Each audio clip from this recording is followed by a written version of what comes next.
فضائل میں ذکر علی پر منہ سے واہ واہ نکلے، اور جب حسین کا نام آئے تو آنکھ سے آنسو نکلے۔ یہ دو پہچانیں ہر مومن کی ہیں۔ آغاز میں ظاہر میں کوئی طویل خطبہ نہیں پڑھتا، لیکن سرنامہ کلام میں کوئی آیت پڑھتا ہوں۔ بسم اللہ الرحمن الرحیم۔ تمام تعریفیں اللہ کے لیے، درود اور سلام محمد اور آل محمد کے لیے صلوات۔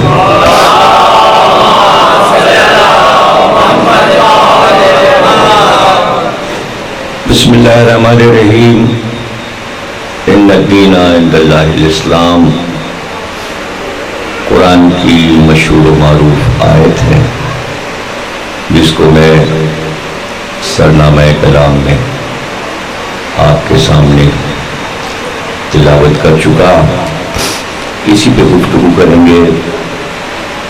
ہمارے عزیز، ہمارے بھائی، ہمارے محبت کرنے والے جناب کمانڈر اسد صاحب، جنہوں نے یہ فرش اللہ بچھائی اور کئی مہینے پہلے وہ اس مجلس کا وعدہ لینے کراچی تشریف لائے تھے۔ یہ سب محبت اہل بیت میں شمار ہوتا ہے۔ آپ کی ایک ایک ادا ملائکہ نوٹ کر لیتے ہیں اور فخر کرتے ہیں کہ ایسے ہوتے ہیں علی کے چاہنے والے۔ ظاہر ہے کہ اتنی دور کا سفر، کراچی سے اسلام آباد، اسلام آباد سے پھر آپ کے پاس آنا، اور موسم کے اعتبار سے آپ ہی کہہ سکتے ہیں کہ ذکر اہل بیت موسم کی نرمی گرمی کا محتاج نہیں، اور اس پر کوئی اثر انداز بھی نہیں ہو سکتا۔ تو آپ بھی اسی ماحول میں بیٹھے ہیں اور ہم بھی بیٹھے ہیں۔ اطمینان سے ہم آپ سے باتیں کریں گے۔ خطابت کا زور و شور بھی اگر آپ چاہیں گے تو ہم وہ بھی تھوڑا سا دکھا دیں گے، لیکن محبت کی باتیں پہلے ہو جائیں۔ کچھ مسائل ہمارے ملک میں چل رہے ہیں ذکر علی پر، میں اسی کو اس تقریر میں واضح کرنا چاہتا ہوں تاکہ ہمارا میسج اور پیغام جوانوں کے پاس محفوظ ہو جائے اور بچوں تک بھی پہنچ جائے، اور جو بزرگ اس امانت کو اپنے پاس رکھے ہیں، جسے محبت علی کہتے ہیں، اسے سجا کر اور بڑھا کر اپنی اولاد کو دے دیں۔ لیکن یہ ذکر گھٹتا نہیں، یہ ذکر بڑھتا ہے۔ اور یہ کیسے بڑھتا ہے؟ وہ اس طرح بڑھتا ہے کہ ابن عباس بن عبد المطلب، یعنی حضور کے چچا عباس بن عبد المطلب کے بیٹے عبداللہ مولا علی کے شاگرد تھے، اور تفسیر قرآن مولا علی سے سیکھی تھی اور پڑھی تھی۔ آج عالم اسلام عبداللہ ابن عباس سے ہی تفسیر لیتا ہے۔ کوئی بھی فرقہ اگر تفسیر قرآن لکھوائے علماء سے تو وہ مجبور ہیں کہ عبداللہ ابن عباس کی روایتوں سے رجوع کریں۔ وہی عبداللہ ابن عباس جنہوں نے علی سے کہا تھا کہ سورہ الحم کی تفسیر کر دیجئے، اور ابھی بسم اللہ کی تفسیر ہو رہی تھی کہ صبح ہو گئی، اور پھر علی نے کہا کہ اب تو نماز صبح کا وقت آ گیا، اے عبداللہ بس یہ سمجھ لو کہ بسم اللہ کی بے جو ہے اس کا جو نقطہ ہے وہ میں ہوں. اب نقطے کو پھیلاؤ تو قرآن بنتا ہے، قرآن کو سمیٹو تو نقطہ بنتا ہے. تو اس کو یوں کہہ لو کہ اگر علی کے فضائل پھیلاؤ تو قرآن بنتا ہے، علی کے فضائل چھوڑ دو تو نقطہ ہی نظر آئے گا، کچھ نظر نہیں آئے گا. اگر علم سمجھنا ہے تو علی کے بغیر اسلامی علم کوئی سمجھنا چاہتا ہے تو اس کی غلط فہمی ہے. اب رہ گیا یہ کہ کہاں فتویٰ ہے، فتوے آتے ہیں. اس کے لیے میں نے یہ آیت پڑھی کہ اللہ کہتا ہے ان الدین عند اللہ الاسلام، میرے نزدیک اگر کوئی دین ہے تو وہ اسلام ہے. یعنی میں نے اس دین کو قیامت تک کے لیے پسند کر لیا اور یہی دین اب چلے گا.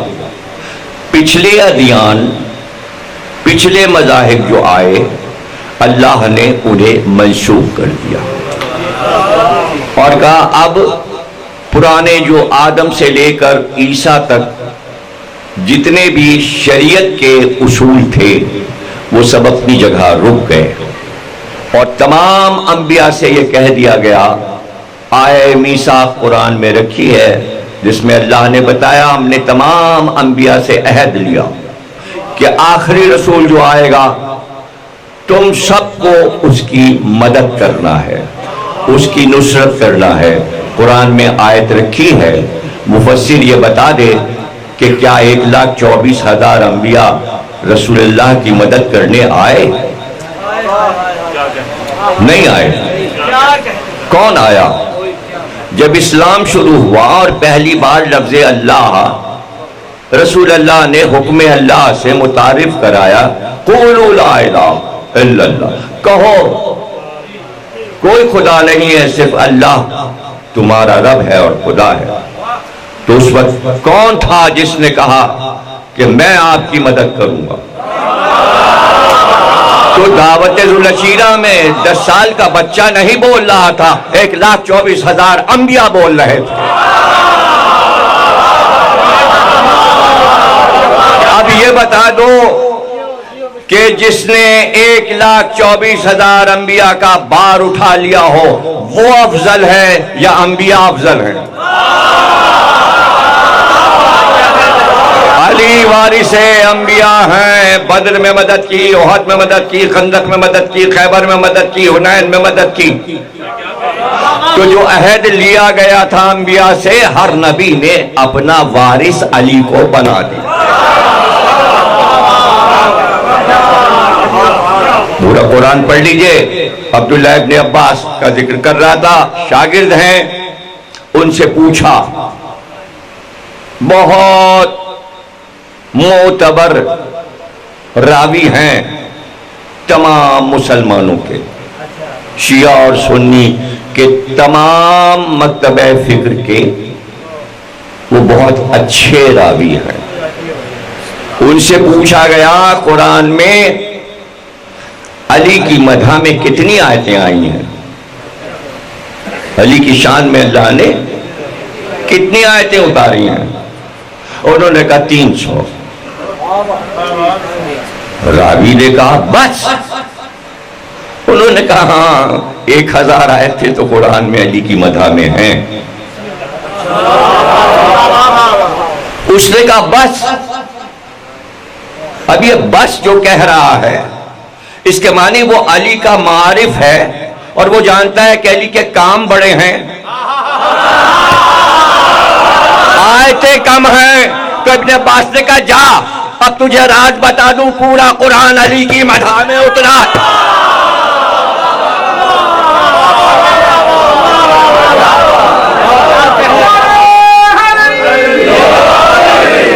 پورا قرآن دیکھیں، جس نبی کی تعریف ہو رہی ہے وہ علی کی تعریف ہے، اس لیے کہ وہ صفت علی میں موجود. جتنے کام آدم نے کیے وہ سارے کام اس طرح کے علی نے بھی کیے. جتنے کام نوح نے کیے تائید کرتے جا رہے ہیں رسول اللہ، جیسے نوح کی کشتی نجات والی، علی تم بھی کشتی نجات ہو۔ بتاتے جا رہے ہیں اگر آدم کو دیکھنا ہو ان کی صفوت میں تو علی کو دیکھو، اور نجات میں دیکھنا ہو نوح کو تو علی کو دیکھو، اور خلت میں ابراہیم کو دیکھنا ہے۔ ہر نبی کی ایک بلند ترین خصوصیت رسول اللہ نے بیان کر دی۔ خلت میں دیکھنا ہو ابراہیم کو تو علی کو دیکھو، اور حسن میں یوسف کو دیکھنا ہے تو علی کو دیکھو، اور ہیبت میں موسیٰ کو دیکھنا ہے تو علی کو دیکھو، اور زہد میں عیسیٰ کو دیکھنا ہے تو علی کو دیکھو۔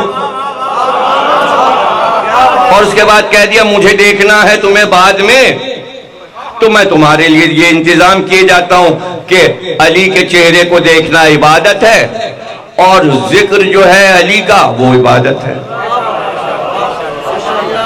اب کیا چاہیے؟ رسول اللہ نے کس کے ذکر کو کہا عبادت، کس کے چہرے کو کہا عبادت؟ جب یہ ساری حدیثیں شیعہ سنی سب نے لکھی ہیں تو اب یہ کیا بحث ہے کہ جناب غلو ہو جائے گا، بڑھائیے نہیں چڑھائیے نہیں؟ تو ہم اس موضوع پر ابھی بات کرتے ہیں۔ پہلے مختصر سا میں بچوں کو یہ بتا دوں کہ اللہ کہہ رہا ہے دین مجھے پسند آ گیا، اور پھر اعلان کر دیا اکملت لکم دینکم واتممت علیکم نعمتی۔ نعمتیں بھی تمام ہوئی، دین کامل ہوا۔ کس پہ کامل ہوا؟ علی پہ کامل ہوا۔ یہ کوئی ڈھکی چھپی بات نہیں ہے، سب غدیر جانتے ہیں۔ دیکھیں غدیر کو جانتے سب ہیں، ضروری نہیں کہ مانتے بھی ہوں۔ اچھا اب یہ مسئلہ دیکھیں ماننے کا آ گیا، بہت سے لوگ الجھ جاتے ہیں، بحث کرنے لگتے ہیں۔ ولایت علی مانتے ہو، اب وہ نہیں مانتا تو بحث کر رہا ہے۔ اس مسئلے کو رسول اللہ نے غدیر میں ہی حل کر دیا۔ وہ بھی سن لیجئے جو الجھتے ہیں یا جو چاہتے ہیں کہ سبھی ولایت علی پہ آ جائیں۔ یہ بات فلسفہ میں قرآن کا آپ کو سمجھا رہا ہوں بسم اللہ الرحمن الرحیم سے۔ دیکھیں بات نکلے گی، گھبرائیے گا نہیں۔ موضوع پہ رہوں گا لیکن جہاں میں سائیڈ بدلوں تو سمجھیے پھر واپس میں آ جاؤں گا۔ رہوں گا میں صراط مستقیم پہ۔ اور پوچھا گیا رسول اللہ سے صراط کیا ہے؟ کہا علی کا نام ہے۔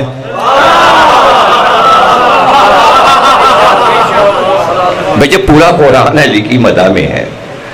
غدیر خم کے خطبے میں آپ نے فرمایا، جب سب کچھ کہہ چکے آخر میں فرمایا یا علی سورہ الحمد تمہاری تعریف میں اترا ہے۔ خطبہ غدیر چھپا ہوا موجود ہے، آپ اسے پڑھ سکتے ہیں۔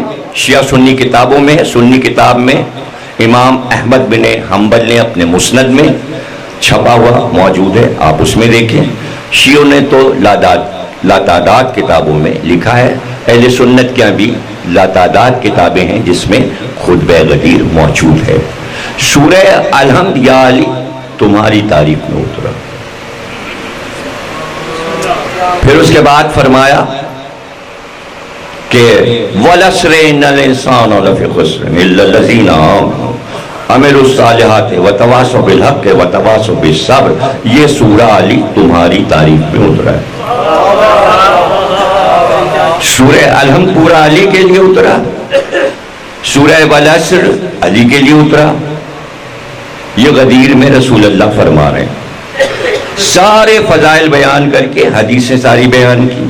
ہماری تمہاری نسبت ایسی ہے جیسے موسیٰ سے ہارون، جو تمہارا دشمن ہے وہ میرا دشمن ہے، جو تمہارا دوست ہے وہ میرا دوست ہے۔ یہ سب کچھ غدیر میں سمجھا دیا۔ تبلیغ علی کے نام پر رسول اللہ نے کر دی۔ اب کسی کے اوپر واجب نہیں ہے کہ وہ تبلیغ کرے، اس لیے کہ علی والوں کیا تبلیغ نہیں ہوتی، مجلس عزا ہوتی ہے۔ ہم گھر گھر نہیں جاتے دین کی بھیک مانگنے، ہم سب کو بلاتے ہیں فرش اعضا پر، اگر دین سمجھنا ہے تو یہاں آ جاؤ، ہم تمہاری چوکھٹ پہ نہیں آئیں گے۔ ہم گھر سے بستر باندھ کے لوٹا لے کے نہیں نکلتے، بلکہ ہم سبیل لگا دیتے ہیں، فرش بچھا دیتے ہیں بستر کی طرح آرام دہ کہ جو جنت سے اترا ہوا فرش ہے، اور جیسے ہی فرش پہ بیٹھے تو ہر بیٹھنے والا اپنے آپ کو محسوس کرتا ہے میں فرش پہ نہیں ہوں، میں آگ پہ۔ اس وقت آپ عرش پر ہیں، فرش پہ نہیں ہے۔ اب میں آپ کو فرانس کے ایک بہت بڑے ادیب، اس نے کتاب لکھی، اس کے کتاب کا حوالہ میں آپ کو دے رہا ہوں۔ وہ کہتا ہے کہ انبیاء آتے رہے اور وہ رابطے میں رہے اور اللہ سے پیغام آتے رہے، بندوں تک پہنچاتے رہے، تو بندوں کو اطمینان تھا کہ انسانیت کا رشتہ اللہ سے جڑا ہوا ہے۔ انبیاء آنا بند ہو گئے، اسلام کے بہت سے ٹکڑے ہو گئے، اب انسان کے اندر ہے روح ہے۔ یہ فلسفہ تھوڑا سا سمجھنے میں دیر لگے گا، ہم واپس پھر اپنے موضوع پہ آ جائیں گے، مگر اس کو سمجھ لیجیے۔ فرانس پیرس میں بیٹھا پروفیسر یونیورسٹی کا لکھ رہا ہے، وہ کہتا ہے کہ انسان کے اندر ہے روح۔ روح کہاں سے آئی؟ روح آئی ہے اوپر سے، روح یہاں کی نہیں ہے، یہاں کا جسم ہے مادہ، مٹی سے بنے، لیکن روح اوپر سے آئی ہے۔ سمجھ رہے نا آپ؟ دیکھیے پھر بعد میں بات نکلتی ہے۔ اللہ نے جو خلقتیں کی اس میں کیا کیا ہے؟ سب سے پہلے کیا ہے؟ جمادات، زمین، پہاڑ، اس کے اوپر ہے نباتات، درخت، گھاس، باغات، نباتات، اس کے اوپر ہیں حیوانات، اس کے اوپر ہے انسان۔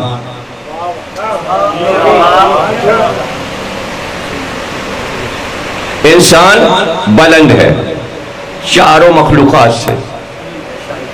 اب انسان اتنا بلند ہے کہ اس کے بعد کی مخلوق جانور جو ہے اس پہ اس کی حکومت ہے، وہ اس کو کھا جاتا ہے۔ اب فلسفہ کسی کے سمجھ میں نہ آئے تو پھر مجبوری ہے بھائی، لیکن میں آسان کر کے سمجھا رہا ہوں وہ کیا کہہ رہا ہے۔ انسان جانور کو کھا جاتا ہے، جانور گھاس کو کھا جاتا ہے، نباتات کو کھا جاتا ہے، نباتات زمین سے سارا کھینچ لیتی ہے، نباتات زمین کی حاکم ہے اور سارا پانی وانی جو کچھ اسے چاہیے غذا سب زمین سے کھینچ لیتا ہے۔ نباتات جمادات پہ حاکم، نباتات پر حیوانات، حیوانات پر انسان۔ اب انسان کے اوپر کیا ہے؟ انسان کے اوپر فرشتے، فرشتوں سے افضل انبیاء، انبیاء سے افضل سرکار دو عالم، اس کے اوپر روح، روح کے اوپر اللہ۔ اب یہ روح کیا ہے؟ سورہ قدر پڑھیے، بسم اللہ الرحمن الرحیم، انا انزلناہ فی لیلۃ القدر وما ادراک ما لیلۃ القدر لیلۃ القدر خیر من الف شہر تنزل الملائکۃ والروح فیہا باذن ربہم من کل امر سلام ہی حتی مطلع الفجر۔ ہر سال ہم اتارتے ہیں فرشتوں کو اور روح کو، روح گائیڈ کرتی ہے، لیڈ کرتی ہے فرشتوں کو۔ یہ روح کیا ہے؟ یہ روح وہی ہے کہ جب آدم کا پتلا بنا اللہ نے کہا اب ہم اپنی روح اس میں پھونکیں گے۔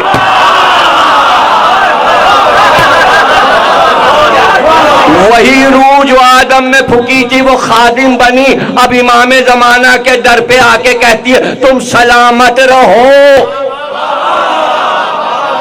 اور صبح تک کھڑے رہو، یا حتی مطلع الفجر، جب تک کہ فجر نمودار نہ ہو جائے دروازے پہ کہو تم سلامت رہو۔ تم سلامت رہو، تم پہ سلامتی ہو۔ جس پہ سلامتی روح کہے اور فرشتے کہیں اسے علیہ السلام کہیں گے، اور جس سے اللہ راضی نہیں اسے کہیں گے رضی اللہ تعالیٰ عنہ۔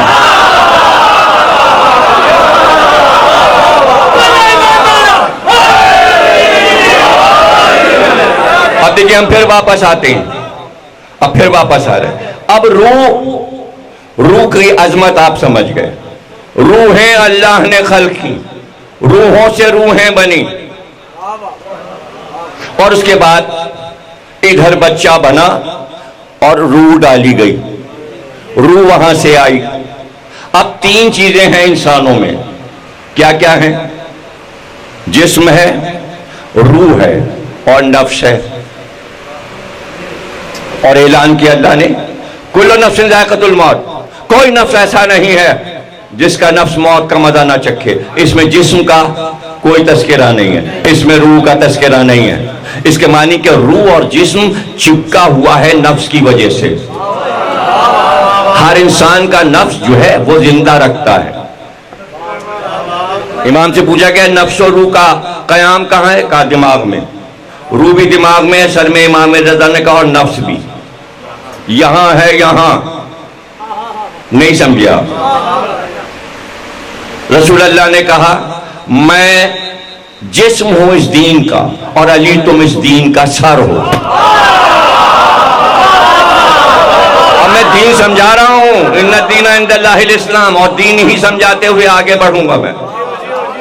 اس کے بعد فرمایا مباہلے کی آیت میں اللہ نے فمن حاجک فیہ من بعد ما جاءک من العلم فقل تعالوا ندعو ابناءنا وابناءکم نساءنا ونساءکم انفسنا وانفسکم ثم نبتہل فنجعل اللہ کاذبین۔ جھوٹوں پہ خدا کی لعنت۔ جو جھوٹے ہیں، سچے وہ ہیں جو اس بات کو مانے کہ بیٹوں میں کون آیا، نساء میں کون آیا، نفس میں کون آیا۔ ایک کو لائے نفس میں، اس دن پتہ چلا علی رسول اللہ کے نفس ہیں۔ آیت کیا ہے؟ کل نفس ذائقۃ الموت، ہر نفس کو موت کا مزہ چکھنا ہے۔ اور علی رسول اللہ کا نفس ہیں۔ نفس مرے تو محمد مرے۔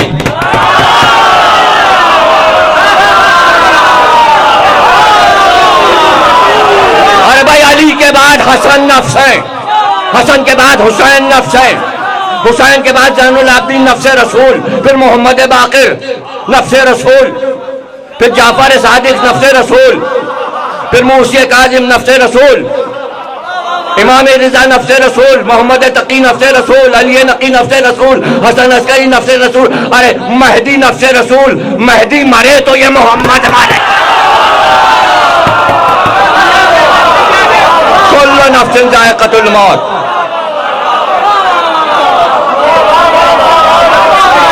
لیکن عجیب بات ہوئی، اللہ نے کہا ہے محمد اپنا نفس لاؤ، لیکن یہ پہلے کہہ چکا تھا کہ علی کو بستر پہ سلا دو اور تم چلے جاؤ۔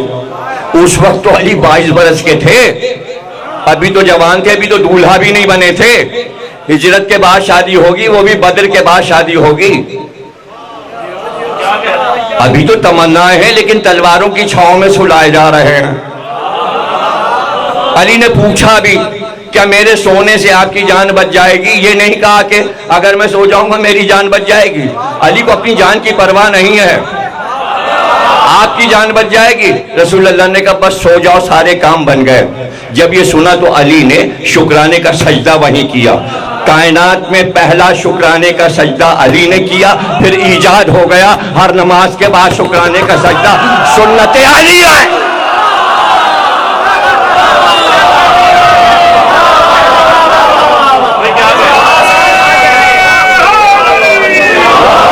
سنت علی۔ دیکھیں شکرانے کے سجدے پہ آپ کی نماز ختم ہوتی ہے اور تسبیح پہ ختم ہوتی ہے۔ یہ علی ہے، یہ فاطمہ ہے۔ اب کیا جھگڑا ہے کہ تشہد میں نام ہو؟ پوری نماز مر گئے، ہمارے شاگرد تھے مرحوم بہت ہی اچھے اہل سنت کے عالم تھے لاہور میں، جیلانی صاحب، یاد ہے؟ ان کی تقریریں کبھی تو سنی ہوں گی، نیٹ پہ پڑھی ہیں۔ انہوں نے صرف شاگردی نہیں میری اختیار کی تھی، میرے ہاتھ پہ بیعت کی تھی، اور مجھ سے کہتے تھے جب آپ حکم دیں گے میں شیعہ ہو جاؤں گا۔ میں نے کہا میں کبھی حکم نہیں دوں گا، اگر آپ شیعہ ہو گئے تو شیعوں میں خطیبوں کی کمی تھوڑی ہے، سنی رہ کے سنی مسجد میں فضائل علی جا کے سنائیے۔ ان کے سمجھ میں میری بات آ گئی، لیکن پھر ایک بات پہ وہ مچل گئے۔ جیسے ہی میرے والد کا انتقال ہوا تو وہ جہاز سے فوراً جنازے میں شرکت کرنے آئے۔ انہوں نے کہا کہ میں دیکھوں گا کہ شیعہ مردہ کیسے تیار کیا جاتا ہے۔ تو وہ کھڑے ہو گئے کہ غسل کیسے ہوتا ہے۔ ظاہر ہے غسل ہوا ہمارے والد کا، اس کے بعد انہیں کربلا کا کفن دیا گیا، اس کے بعد امامہ باندھا گیا سفید، تحت الحنک دونوں طرف شملے لٹکائے جاتے ہیں۔ ہمارے ہاں تو دولہا بنا کے روانہ کرتے ہیں نا علی والے کو، اس لیے کہ حدیث ہے کہ علی والا، ولایت علی والا یوں لے جایا جاتا ہے قبر کے پاس جیسے دولہا کو لے جاتے ہیں سجا کے فرشتے۔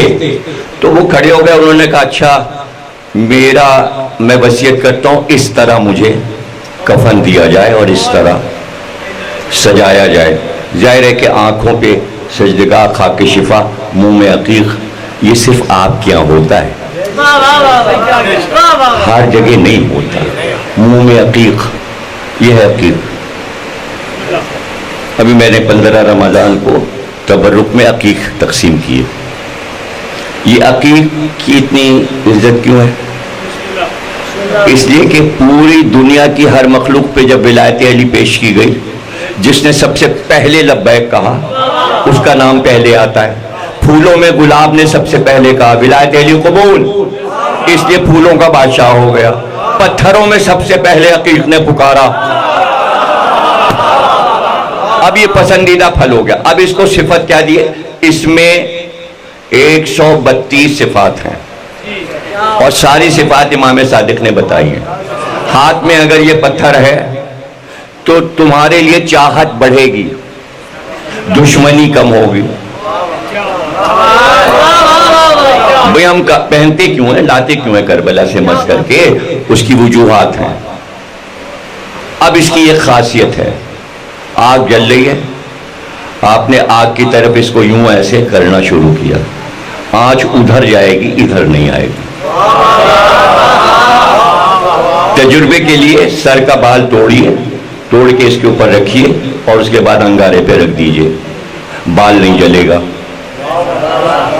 اس لیے کہ بال اس سے مس ہو رہا ہے، آگ اس سے بھاگتی ہے۔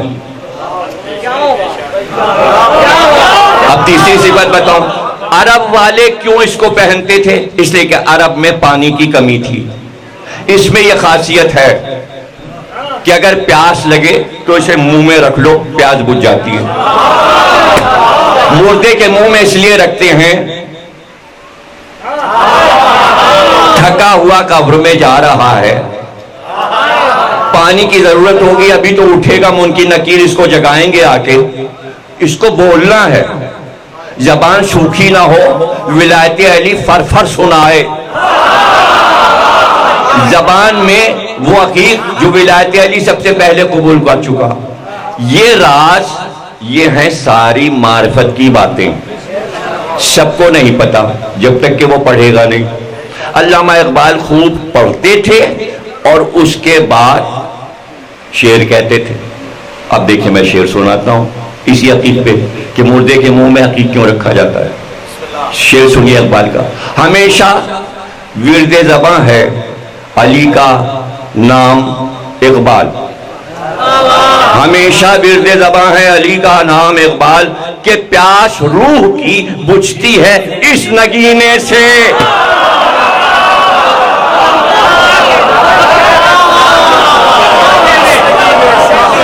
اب وہ فرانس کا فلسفی اور محقق کہتا ہے روح وہاں سے آئی ہے، روح تڑپتی ہے جب انسان سوتا ہے تو روح الگ ہوتی ہے، نفس اس کو زندہ کی ہے، اب روح چلی اور وہ چاہتی ہے جہاں سے میں آئی ہوں وہاں پہنچوں، میرا وطن تو وہ ہے۔ شام کے وقت انسان زیادہ اداس ہوتا ہے، کیوں؟ اس لیے کہ روح اداس ہو جاتی ہے۔ جب دونوں وقت ملتے ہیں اسی وقت فاتحہ ہوتا ہے، اسی وقت روح آتی ہے فاتحہ پر۔ وہ دونوں وقت اداس کرتے ہیں جب دن اور رات مل رہے ہوتے ہیں، تو روح نکل کے اس پنجرے سے اوپر جانا چاہتی ہے۔ اس کو پریشانی یہ ہے کہ میں جس دنیا سے آئی ہوں یہ کہاں سے بات ہو رہی ہے؟ عرش پر آپ ہیں، فرش پر نہیں۔ یہاں سے بات شروع ہوئی تھی، میں ہر بات کو کامل کر رہا ہوں۔ روح چاہتی ہے میں وہاں جاؤں جو میرا وطن ہے، اس لیے وہ چاہتی ہے میرا رابطہ رہے۔ آپ تو رابطے کر سکتے ہیں، ٹیلی فون ہے، موبائل ہے، یہ ہے، ٹی وی ہے، سب ہے، ہر ملک سے کر لیں، اور روح رابطے نہیں کر سکتی۔ روح کی پریشانی یہ ہے کہ رابطہ نہیں ہو پاتا ہے، اس لیے وہ بھٹک رہی ہے۔ وہ کہتا ہے کہ انسانیت کے تمام مذہبوں کے رشتے اللہ کے روح کے ٹوٹ گئے، روح پریشان رہتی ہے، اس لیے کوئی میوزک پہ جا رہا ہے، کوئی اس پہ جا رہا ہے، کوئی کلب جا رہا ہے، گھبراہٹ میں یہ سب کچھ ہو رہا ہے۔ شیعوں کو یہ راز جعفر صادق نے بتایا کہ اگر روح کا رابطہ کرنا چاہتے ہو اور عرش کی طرف جانا چاہتے ہو تو حسین کے فرش پہ بیٹھ جانا، یہ ہے رابطہ۔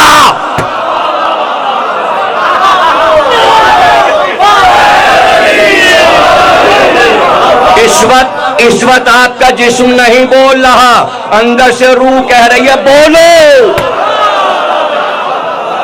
ذکر علی ہے بولو، ذکر علی ہے بولو۔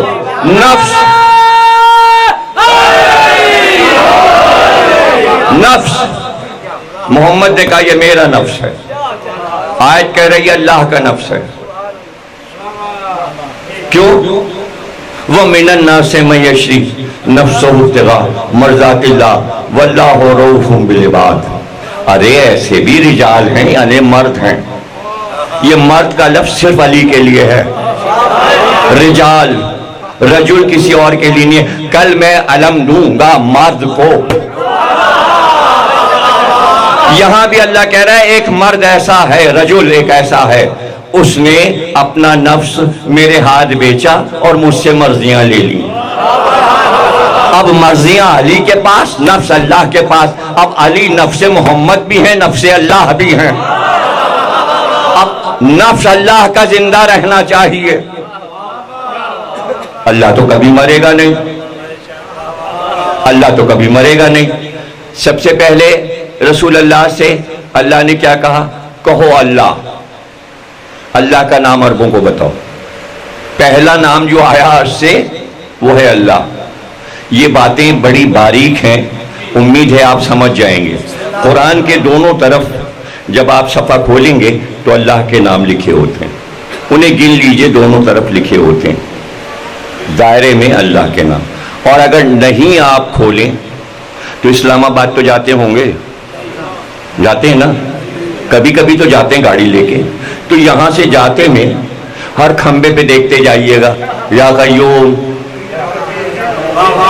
ستار، غفار، غفور، رحیم، رحمان۔ ہمارے کراچی میں بھی کھمبوں پہ یہ نام لکھے ہیں، لاہور میں بھی لکھے ہیں، اسلام آباد میں بھی۔ بڑا اچھا کام کیا جس ڈپارٹمنٹ نے کیا۔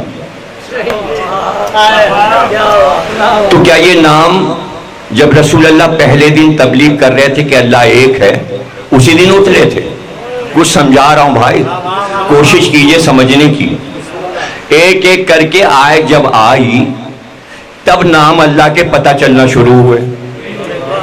پہلے اللہ نے کہا بسم اللہ الرحمن الرحیم، اب دو نام اور پتہ چل گئے، رحیم بھی اور رحمان بھی۔ پھر آیت آئے گا یا غفور الرحیم، ستار میں عیبوں کو ڈھانکنے والا، غفور میں مغفرت کرنے والا، میں رحیم رحم کرنے والا، میں رحمان میں کریم کرم کرنے والا۔ جیسے جیسے آیتیں آ رہی ہیں مکے سے مدینے، کئے برس قرآن آیا؟ 23 برس آیا، 23 برس میں نام پورے ہوئے. نہیں سمجھ رہے آپ؟ اچھا تو پھر سمجھ لیجئے. جیسے ہی کعبے میں رسول اللہ فاطمہ بنت اسد کے پاس پہنچے اور بچے کو گود میں لیا، ساتھ میں ابو طالب بھی تھے. اب ابو طالب خود راوی ہیں، کہتے میرے کان میں ندا آئی، کسی نے پکار کے کہا بچے کا نام علی رکھ دو. واقعہ سچا ہے. ابو طالب نے شعر کہے 4، اس میں بتایا کہ مجھے ندا آئی، آواز آئی، حاطف نے پکار کے کہا نام علی رکھو بچے کا. جب نام رکھا ابو طالب نے، اگر غلط نام ہوتا تو رسول اللہ کہتے کون سا نام تم نے رکھ دیا؟ یعنی رسول اللہ نے تائید کر دی. ماں نے البتہ ایک واقعہ ایسا ہو گیا، وہی اجرہے والا جو آپ کو معلوم ہے. تو ماں نے دیکھا ارے بچہ موجود اور اجرہے کو چیر ڈالا، تو ایک جملہ کہہ دیا تو اسد ہے. ارے بڑا اچھا لگا یہ نام علی کو. اور منہ سے کیوں نکلا فاطمہ بنت اسد کے؟ کہ باپ کی اکلوتی اولاد تھی، بیٹا کوئی اسد کا تھا نہیں. ارے نانا کا علی کے نام زندہ رہے، اس لیے ماں نے اسد رکھ دیا. فاطمہ بنت اسد کا نام اللہ کو اتنا پسند آیا کہ اللہ نے کہا یہ تو اسد اللہ ہے. اب جو نام جو بھی رکھتا جا رہا ہے علی کا، اللہ اسے قرآن میں اللہ سے منسوب کر رہا ہے. اب دیکھیے سب یہ کہتے ہیں شرک مت کرو، علی کو اللہ سے نہ ملاؤ، علی کو اللہ سے نہ ملاؤ، کسی بندے کو نہ ملاؤ، شرک ہو جائے گا. میں دوسری بات کہہ رہا ہوں، میں شرک کروں گا ہی نہیں کہ میں کسی کو اللہ سے ملا دوں. یہ بتاؤ اللہ خود اپنے کو اگر کسی سے ملا دے وہ کیا ہوگا؟ اب یاد رکھنا، میری اس بات کو بھول نہ جانا، لکھ لینا اپنے سینے پر کہ سب سے پہلے میں نے بتائی ہے اللہ کا نام دھیرے دھیرے ایک ایک کر کے قرآن میں آیا. اور کب؟ ہجرت سے بہت پہلے، دعوت ذوالعشیرہ سے 10 برس پہلے علی کا نام رکھا گیا. ابھی اسلام شروع نہیں ہوا، ابو طالب نے نام علی رکھا. بعد میں قرآن میں اللہ نے کہا میں بھی علی العظیم ہوں. علی نے نہیں کہا میں اللہ ہوں، اللہ نے کہا میں علی ہوں. کچھ نہیں سمجھے؟ ہم علی کو نہیں ملا رہے، اللہ کے علی سے مل رہا ہے. ورنہ اس نے اپنا نام علی کیوں رکھا؟ ہاں ذرا سا بڑھا دیا، میں علی العظیم ہوں، میں علی الکبیر ہوں. کبیر کا کیا مطلب ہے؟ یہ بزرگ ان سے بڑے ہیں، یہ چھوٹے ہیں یہ بڑے ہیں، یہ صغیر ہیں یہ کبیر ہیں. جب میں کہوں گا یہ کبیر ہے تو آپ پوچھیں گے کس سے بڑے ہیں؟ میں کہوں گا ان سے بڑے ہیں. بغیر صغیر کے کبیر بنتا ہی نہیں. ایک علی الکبیر ہے، ایک علی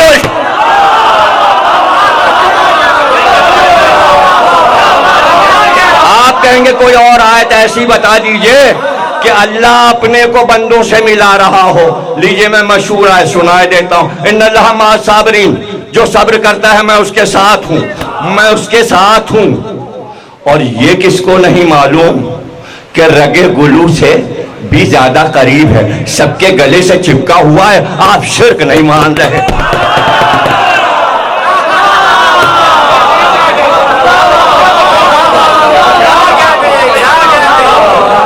اس میں لا الہ کی تو نہیں ہے شرط کہ جو لا الہ کہہ لے اس کے گلے سے آ کے یہاں پہ بالکل آ گیا. اتنا قریب، رگے گلو سے قریب. شرک کس کا نام ہے؟ کس نے شرک نام رکھا؟ پہلے مجھے یہ بتا دے کہ دین میں کیا کیا ہے. دین میں 2 چیزیں ہیں، ایک اصول اور ایک فروع. اسی پہ دین قائم ہے جو رسول اللہ نے بتایا. ان الدین عند اللہ الاسلام. دین کیا ہے؟ توحید، عدل، نبوت، امامت، قیامت. اب فروع: نماز، روزہ، حج، زکوٰۃ، خمس.